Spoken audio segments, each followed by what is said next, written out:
හරිද? රයිට්. දැන් අයි මට ගණන් වලට එකක් ගන්න ඕන. මම මොකද්ද කරන්නේ? මම දැන් එම් කි. මොකද කරන්නේ? ඔන්න බලන්න. හරි.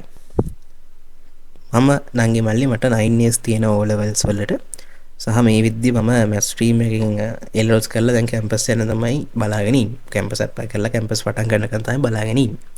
එතකොට හරි ඊළඟ මැස් කරපු එකත් එක්ක සහ මම 9 years තියෙනවා. මම ඔකට සර්ටිෆිකේට් එක වෙලා දාන්නම් අපේ channel එකේ ෆොටෝසුත් එක්ක.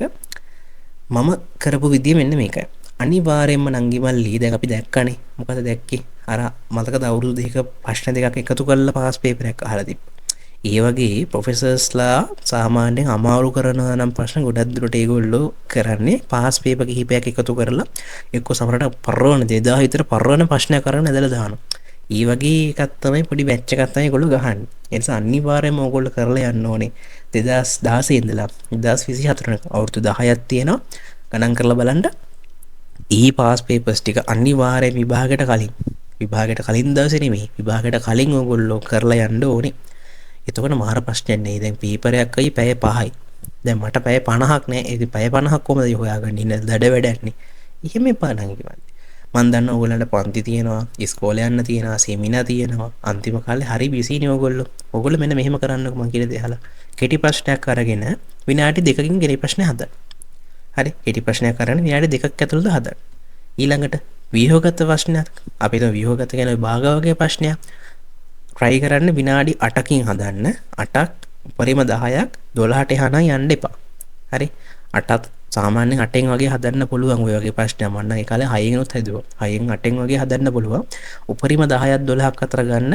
ඊට වඩා වැඩි කාලයක් ගන්න එපා. ඊට පස්සේ මාකින් එක බලලා බැරි එක බලාගෙන එහෙම අඩුපාඩු ටික හදාගන්න එකයි කරන්න ඕනේ.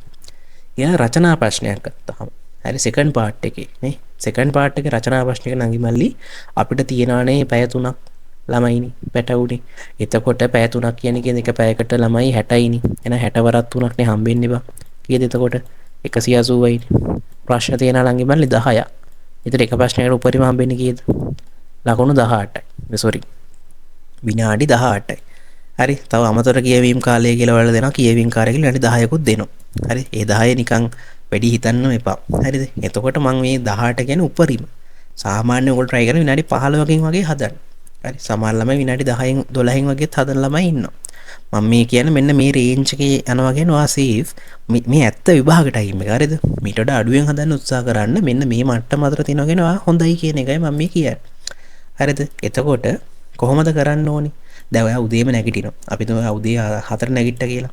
හරි 4 නැගිටින්න 4 නැගිටින්නේ මොකද? එහෙම 4 නැගිටින්නේ නැහැ. මම උදේ පාන්දර 5ට නැගිටින්නේ. හරිද?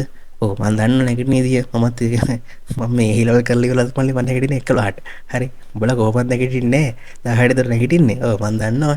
නෑ කමන්නේ. අපි හිතමු ආ උදේ 5ට නැගිටින සිරිමත් වගේ ළමෙක් කියලා. හරිද? 5ට නැගිටලා ඕගොල්ලෝ 5යි 10 විතර එක මුණ හොදලා දත් මැදලා නේද කිරි එකක් බොනවා නම් එහෙම මොනාරි කරලා ඔයා මෙතනින් නංගි මල්ලි විනාඩි 15ක් ගන්න.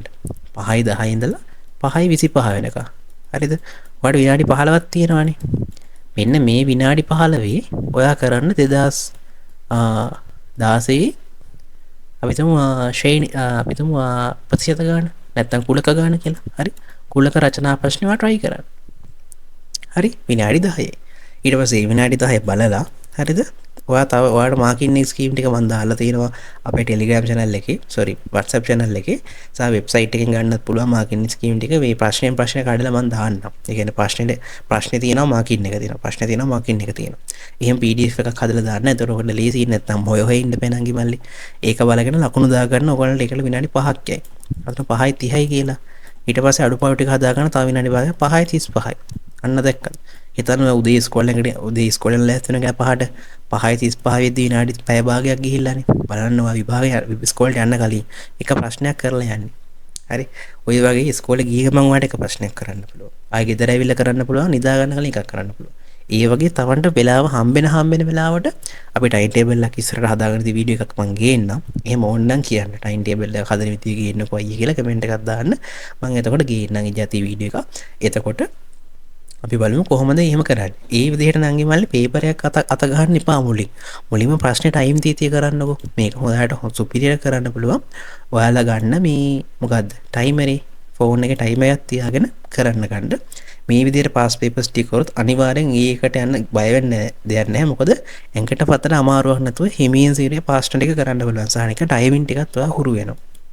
හරි ඉතින් ඊළඟ වීඩියෝ එකේ මම කතා කරනවා නංගි මල්ලි මේ දැන් අපි කතා කරන්නේ තීරි ටික හරිද ඒ තීරි ටික මොනවාද ඕන තීරි හරි කොහොමද මේකට යන්නේ මොනවාද ටෙක්නික්ස් වල මතක නම් මම කියා දුන්නා අර මේලේ මාල්ලේ මතක තියාගන්න එක ඡේදනයේ මතක තියාගන්න මම කෙමරක් කියා දුන්නා හරි මතකනේ කතරයක් ඇදලා මම කියා දුන්නේ එතනින් තමයි ඡේදනයේ මතක තියාගන්න ඔය වගේ ටෙක්නික්ස් ටිකක් තියෙනවා මේ විදිහට ඊළඟ වීඩියෝ එකෙන් කෙටි ප්‍රශ්න සුපිරියට ගොඩ දාගන්න A to Z හරි තියරි ඔක්කොම මතක් කරගෙන අලුත්ම ගණන් ටිකක් අපි හදමු. එහෙනම් අනිවාර්යෙන් ඊළඟ වීඩියෝ ටිකත් බලන්න මේ ප්ලේලිස්ට් එකේ අනිවාර්යෙන් subscribe කරලා තව sub එකක් දාගෙන යන්න channel එකට join වෙන්න.